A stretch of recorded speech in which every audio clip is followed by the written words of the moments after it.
Mzigo unaanzia hapa barabarani ambapo kuna gari jeupe linaonekana likiendeshwa hapa. Mara ghafla gari hilo linasimama. Humu ndani anashuka bidada mmoja. Anaenda kuangalia kumbe gari limeharibika. Akampigia fundi wake. Anamwambia gari limeharibika tena, naomba uje utengeneze. Akamwambia basi nipe dakika 10 mpaka dakika 20 nitakuwa nimeshafika hapo. Anamwambia naomba ufanye haraka sana maana kuna sehemu nawahi. Bidada akajituliza hapo kwenye gari. Huku anaonekana Adeze. Adeze anatoka zake jikoni. Anafika sebuleni anakutana na kaka yake na yeye anatoka. Anamuuliza unatoka? Anasema ndio. Unaenda wapi? Anasema nimepata oda hapa ya abiria kumpeleka sehemu yake ya kazi. Anamwambia basi sawa lakini usichelewe kurudi, usikae nje sana. Akamwambia sawa mdogo wangu usijali nitawahi kurudi.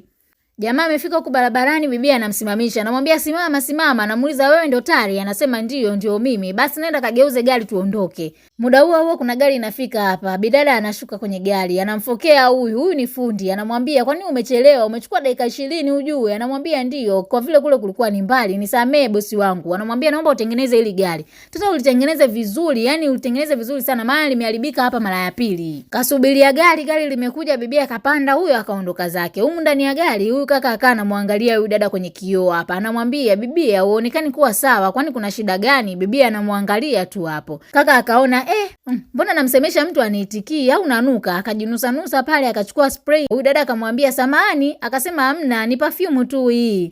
Kaka akaamua kuirudisha perfume yake, hataki makuu hapo. Amefika safari yake alipoenda, dada anamuuliza ni shilingi ngapi? Anasema ngoja niangalie. Lakini kabla sijaangalia, naomba unisaidie kitu kimoja. Wewe inaonekana una rafiki zako huko matajiri na nini, na wewe unaonekana kuwa expensive sana. Kwa hiyo mimi nafanya ile michezo ya kikubwa. Kwa hiyo kama ukiwa una shida wewe na rafiki zako, mnaweza mkaniita tu haraka tukamaliza na niko vizuri sana. Bibi akawa anamwangalia tu. Anasema unaweza ukaniangalia hivi ukaona mimi ni wa gharama sana. Ni wa gharama lakini sio kitu ambacho unaweza ukashindwa kukimudu. Kwa sababu wewe una hela sana na unaishi kwenye mjengo kama huu. Yaani unaonekana una hela sana. Bibi akamwambia bado unaendelea kuniongelesha mimi? Kaka akamwambia hamna, mimi naongea tu na wewe tu. Kwani kuna shida gani kukuambia hivyo? Nataka tu yani ukiwa na shida uniite ili tuwe tunafanya hiyo michezo yake kubwa. Aisee, dada alikasirika akashuka kwenye gari akachukua funguo, akamuita ofisa, akamwambia mchukue huyu mweke lock up. Dada akaingia zake ndani. Jamaa akachukuliwa akaenda kuwekwa lock up huko. Baadaye ving'ola vinasikika vya polisi vikiingia kwenye huu mjengo hapa. Baada ya kufika kuna huyu baba anashuka kwenye hili gari, anapeana masaluti pale, anaingia ndani. Anafika ndani anamkuta Nada amesimama hapo. Anamwambia, "Naomba uniambie sababu nzuri ya kukufanya sasa hivi uwe hapa na kuchelewa." Akamwambia, "Kuna vitu vichache nilikuwa nashughulikia." "Vitu gani hivyo ulikuwa unashughulikia?" "Yaani wewe umekuwa ni mdhaifu tu, yaani mvivu tu. Kila kitu unachokifanya kiuvivu. Hakuna kitu unaweza ukakifanya kikanyoka. Ni kitu gani cha umuhimu kuliko kikao cha IG ambacho kimeandaliwa?" Anasema, "Sasa utaenda kueleza nini kule kwenye kikao? Utaenda kuomba msamaha. Kuna kitu gani kingine ambacho unaweza ukafanya wewe?" Akamwambia tabia hiyo sitaki ijirudie tena. Yaani leo ndio iwe mwanzo na iwe mwisho. Basi wakapeana saluti pale, mambo mengine yakaendelea. Huku Selo jamaa analalamika, "Naombeni mnifungulie jamani. Mimi sijafanya kitu chochote. Yaani kuongea naye tu vile mmeshanikamata. Mnatumia vibaya mamlaka mliokuwa nayo. Nifungulieni jamani." Lakini kwa nini mnaniweka Selo? Mimi natakiwa niende nikatafute hela saa hizi jamani. Aisee, jamaa alilalamika sana. Mpaka rafiki yake akamwambia, "Wewe, hebu tulia tu hapo, utalalamika bure, hamna msaada wowote." Baadaye huku Adeze mdogo wake na yule jamaa anaendelea kumpigia kaka yake simu. Kaka yake simu hapokei. Aisee alichanganyikiwa, anapiga simu nyingi sana. Huku dada anajiandaa ili aweze kulala zake hapa. Mara nasikia simu inaita. Akaamua kuichukua na kuitupia kwenye drawer huko ili alale zake. Simu inaendelea kuita lakini yeye anaipuuzia tu usiku mzima. Asubuhi ilipofika Adeze akawa anaendelea kupiga ile simu. Rafiki yake amekuja, anamuuliza kuna shida gani? Anasema yani tangu jana nampigia simu haipokelewi. Sijui ana shida gani huyu kaka. Yaani kwa nini sasa yani apokee simu au wamemteka? Anasema mimi sijui, labda wamemteka au wamemfanya nini ya kitu kibaya. Anamwambia basi tulia, jitulize kwanza hapo, tuone tunafanya nini. Anasema siwezi kutulia. Kakaangu ndo huyo mmoja. Sasa mimi nitafanya nini? Wanapeana moyo pale na kuendelea kupiga simu. Baadaye bidada anajiandaa ili aende zake kazini pale. Adeze anapiga simu. Baada ya kupiga simu dada akaamua kuichukua. Hajapotea wala hajatekwa. Yupo Selo amefungiwa kwa kumnyanyasa polisi ofisa kijinsia.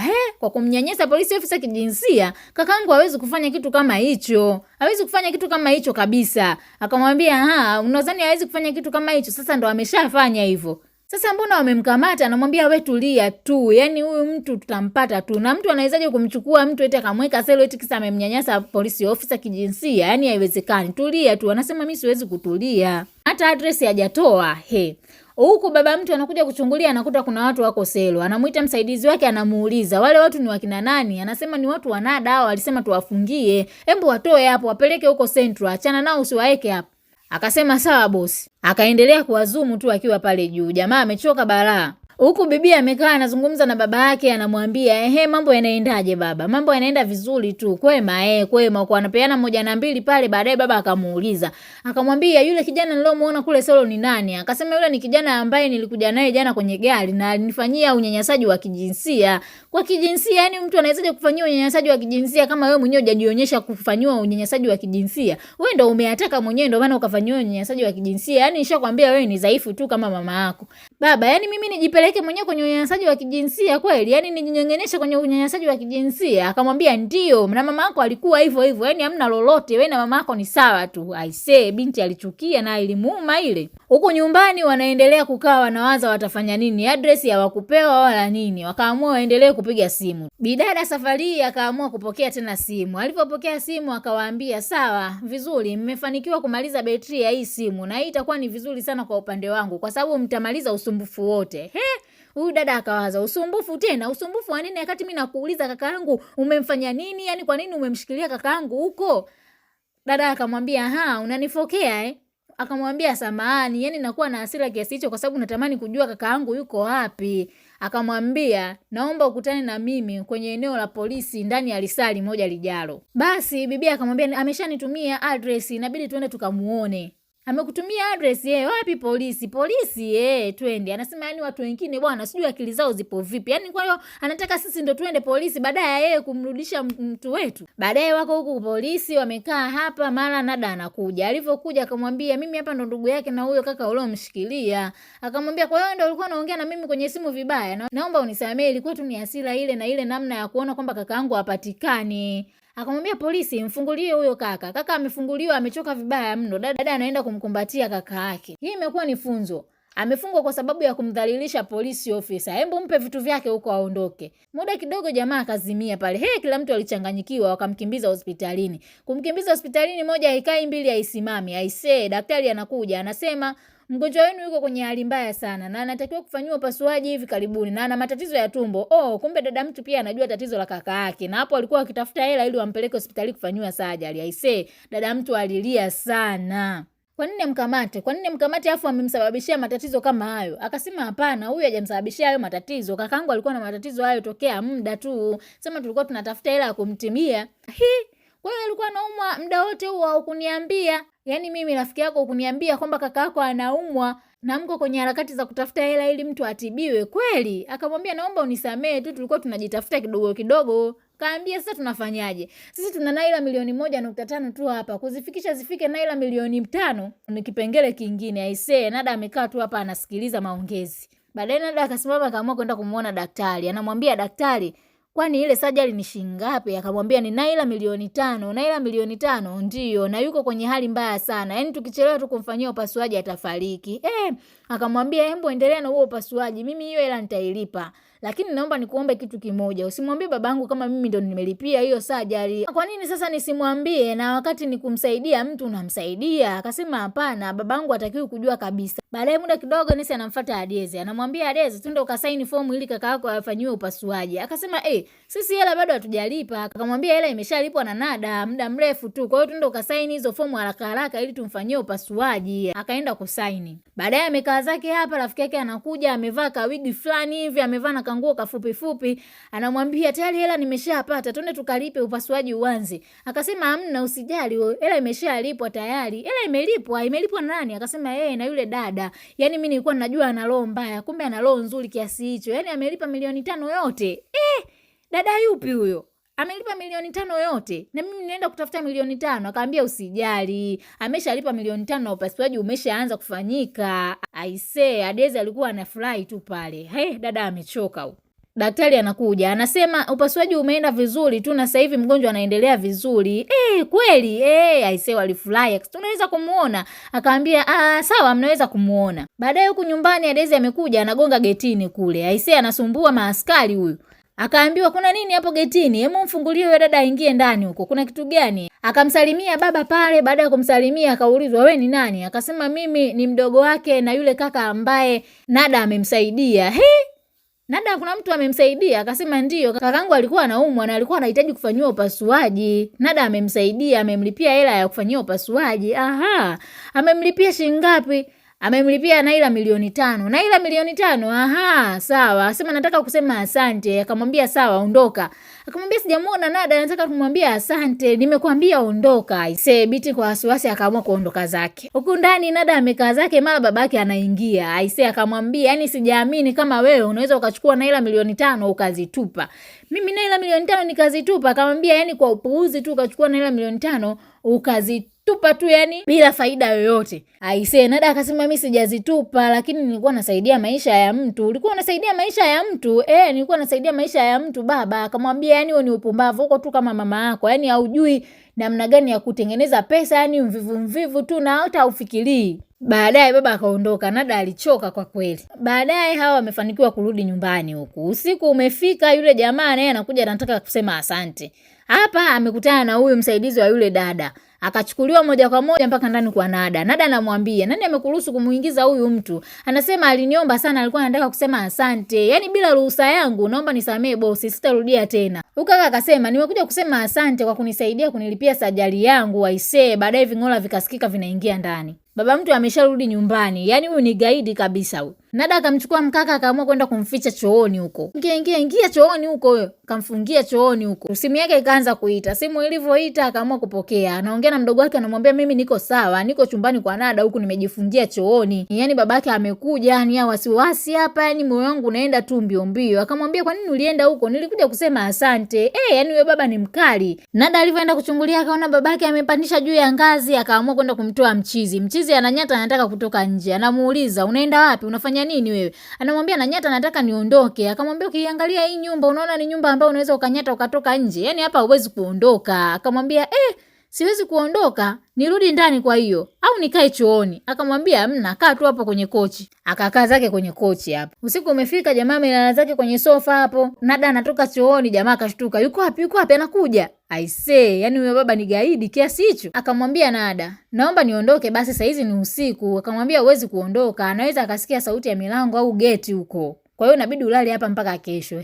Nilale tena hapa mpaka kesho? Ndio. Jamaa akaamua kujilaza tu hapo kwenye kochi. Nada akamuonea huruma, akaenda kumchukulia shuka pamoja na mto akampatia. Asubuhi ilipofika, jamaa ndo anaamka hapo, anapiga zake miayo. Anamuona bidada yuko zake anajiandaa, anataka kwenda zake kazini hivyo. Anamwambia sasa naweza kuondoka kwa sababu asubuhi imeshafika. Anamwambia hapana, huwezi kuondoka, baba bado yupo. Yani bado hajaondoka kabisa. Kama unataka chukua chakula hicho hapo kula, kama hutaki kiache. Utaondoka muda utakapofika. Aisee, jamaa kanasa humu ndani. Anamwambia unanipa tu vyakula niendelee kukaa huku ndani, mimi nataka kuondoka. Dawa zangu zenyewe nimeziacha nyumbani, yani hata sielewi. Akamwambia niandikie address nienda nikafuate hivyo vitu. Akaenda akamwandikia pale, akamwambia chakula kile pale chukua kula. Jamaa analalamika huyo. Baadaye Adeze huko ananungunika tu. Anasema yani hata hajaondoka na dawa. Yani mimi hata sijui nitaishije jamani, kakangu mwenyewe ndio huyo mmoja. Sasa huyo anakuja kuchukua dawa au haji kuchukua dawa? Yani mimi hata sielewi jamani. Hapo baadaye wanasikia mlango unagongwa. Kaenda kufungua ni Nada. Akachukua dawa akampa. Huyu bibi anamwambia subiri usiondoke. Kwa nini unamshikilia sana huyo kaka huko nyumbani kwako? Unamtaka anakufurahisha au anakupa vitu vizuri, si ndio? Aisee, Nada alimwangalia tu akafungua mlango akaondoka zake. Kufika huko nyumbani, Nada akamrushia jamaa zile dawa. Alipomrushia dawa akaenda zake chooni. Anafika chooni anakuta hali sio. Aisee, alitoka alimfokea sana jamaa, akamwambia kwani umetumia bafu langu? Hebu nenda kasafishe huko. Aisee alimsukumia huko amfungie na huko chooni asafishe mpaka patakati. Baadaye baba mtu huko sebuleni, Nada anamsikiliza baba anavyofokea watu. Anafokea watu anaona kama vile hawafanyi kazi yani. Anawazalilisha vibaya mno. Anaona hao watu ni wavivu. Yani huyu baba jamani. Amerudi chumbani akaanza kulia. Kwenye kulia jamaa akamuonea huruma, akachukua kiboksi cha tishu akaenda kumpelekea. Akamwambia hichi kiboksi cha kazi gani? Anambia nimekuletea ili uchukue tishu ujifute machozi. Aisee, bibi akakipiga huko kikaangukia pembeni. Jamaa akakiokota akakiweka hapo, kaenda kukaa kwenye kochi lake. Baadaye dada anaendelea kulia, anasema labda kwa kuwa mimi ni mdhaifu. Jamaa akamwambia, umesema labda kwa kuwa wewe ni nini? Yaani kati ya wasichana ambao nimewaona mimi ni washupavu na wakakamavu, wewe ni namba 1. Yaani wewe ni mgumu wewe dada. Afu unasemaje wewe ni mdhaifu? Akasema yeye anazania mimi ni mdhaifu. Akamwambia ni katika wanawake ambao nawajua ni wagumu, wewe namba 1. Sijawahi kukutana na mwanamke kama wewe. Akaenda kukaa kitandani ili kumfariji. Hatimaye wakaanza kuzungumza. Anasema anazani kwamba mimi ni mdhaifu kama mama yangu. Akamwambia siku zote lakini umekuwa ukizungumza kuhusu mama yako, lakini sijawahi kumuona humu ndani. Kwani mama yako yuko wapi? Akamwambia amefariki mimi nikiwa na miaka 14 na baba yangu amekuwa akinilinganisha na mama yangu tangu muda mrefu tu. Anasema hapana, usiwe hivyo. Akamwambia vipi kuhusu kidonda chako? Akamwambia kinaendelea vizuri tu. Aisee, walipiga story pale. Mwisho wa siku asubuhi imefika, bibia yuko anachungulia dirishani ili kumtoa jamaa nje. Magari yalivyotoka nje akaamua kumtoa jamaa. Anafika hapa anakutana na askari, kapigiwa saluti akamruhusu aende. Wakaendelea kuchungulia huku anatoka nje. Anamwambia njoo. Aisee, akaenda kumfungia kwenye chumba kimoja hapo. Yaani kila hatua ni kufichwa tu. Akasimama hapo kama hamna kitu kinachoendelea. Askari katokea, akapigiwa saluti, akamruhusu aendelee kwenda na safari zake. Baadaye akamfungulia, akaendelea kumtorosha, akamuonyesha njia ile pale ya kupita. Huyo akafanikiwa kumtoa nje. Karudi ndani huku amechoka na kwambia anaenda kuangalia kwenye drawer, anakuta vitu vya jamaa vile pale. Huku nyumbani bibi anaangalia TV, anasikia sauti mlango unagongwa. Anaenda kufungua, anamkuta ni jamaa. Alichofanikiwa kuondoka nacho ni dawa tu yani. Akamwambia ilikuwaje kwani mpaka ukanasa huko? Akamwambia si unajua yule babake alivyo jamani. Jamaa akaanza kujisearch pale. Anasema hii simu yangu, saa yangu na vitu vyangu vingine. Umeviacha kule, usiniambie unarudi kwenda kuvichukua. Anasema nafikiria lakini siwezi kwenda kuvichukua.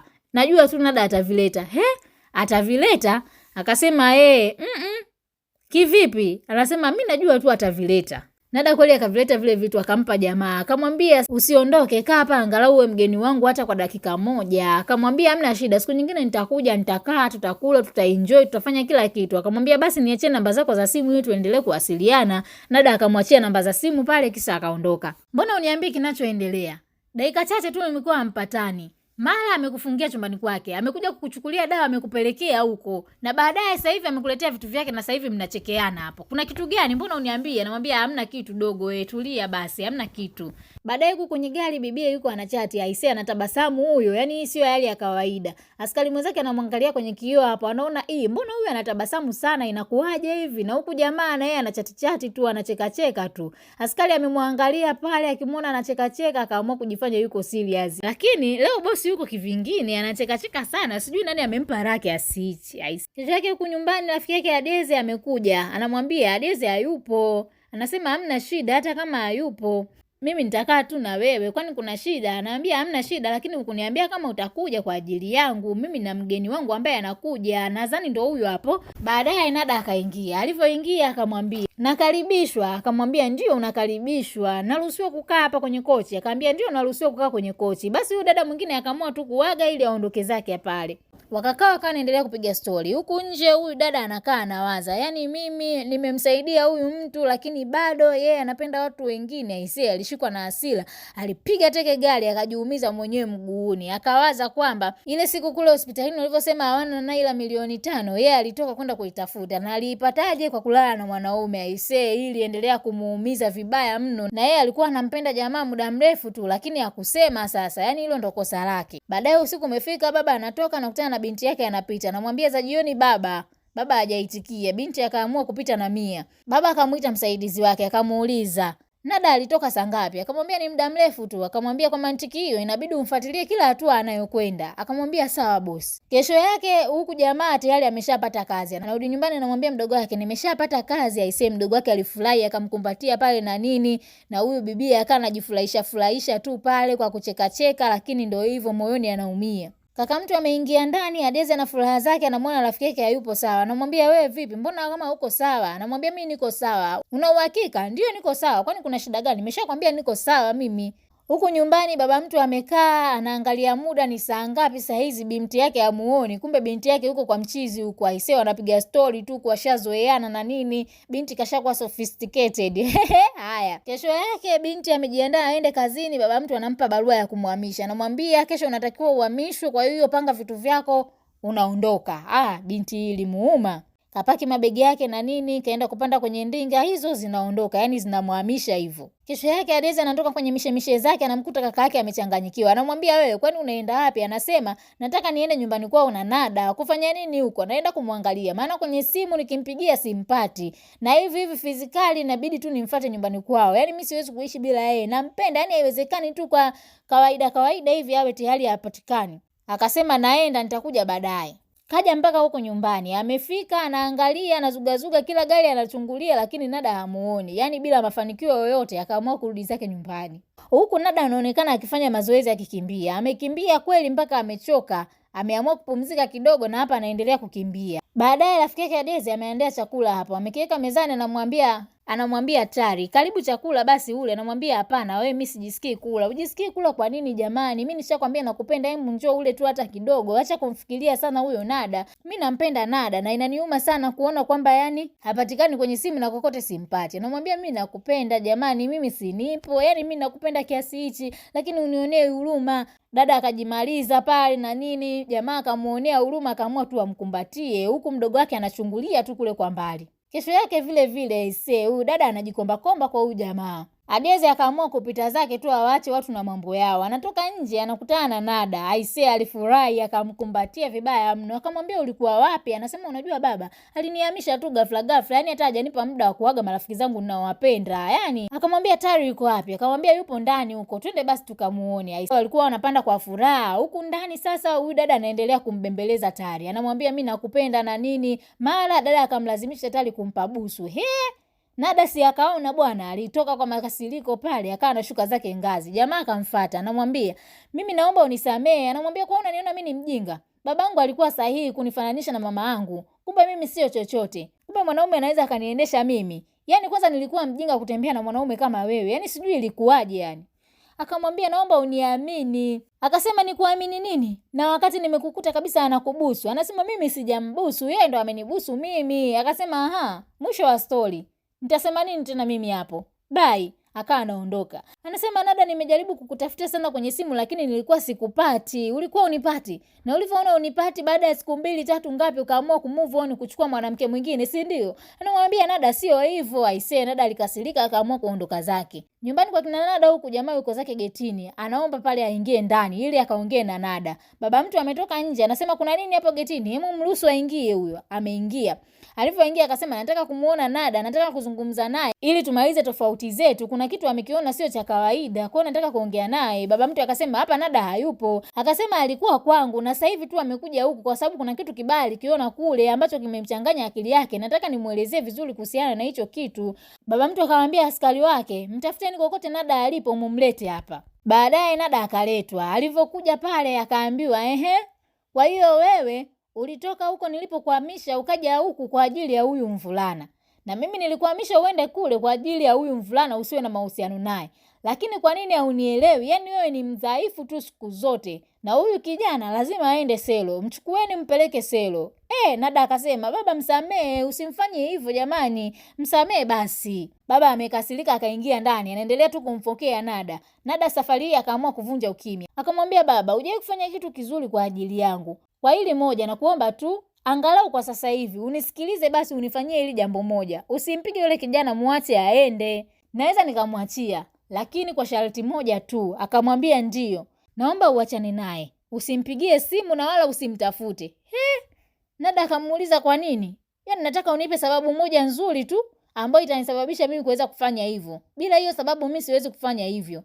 Baba mtu akamwambia, "Kwa hiyo unani challenge mimi?" "Sio kwamba nakuchallenge. Nani anaweza kumchallenge assistant inspector? Mimi siwezi kukuchallenge wewe na hamna mtu anaweza kukuchallenge. Nataka tu kujua sababu ili niweze kuachana naye. Siku zote umekuwa ukisema mimi ni mdhaifu na umekuwa ukinifananisha na mama yangu. Lakini nataka ujue kwamba mimi ni Nada, ni mtoto wako wewe na mama yangu ni mama yangu. Mambo yake aliyoyafanya yeye yasiniasili mimi kabisa." Akamwambia, "Kwa hiyo sasa hivi umeota mapembe?" "Sio kwamba nimeota mapembe baba. Mimi nakwambia ukweli. Hakuna kitu kizuri ulichowahi kunifanyia na hakuna kitu kizuri nilichokifanya ukaona kwamba ni kizuri. Zaidi siku zote ulikuwa tu unanilaumu. Unanilaumu na sijui kwa sababu gani. Yaani unanilaumu kwa makosa ya mama yangu. Mimi nataka unilaumu kwa makosa yangu mwenyewe. Hauoni mazuri yangu, unaona mabaya ya mama yangu tu."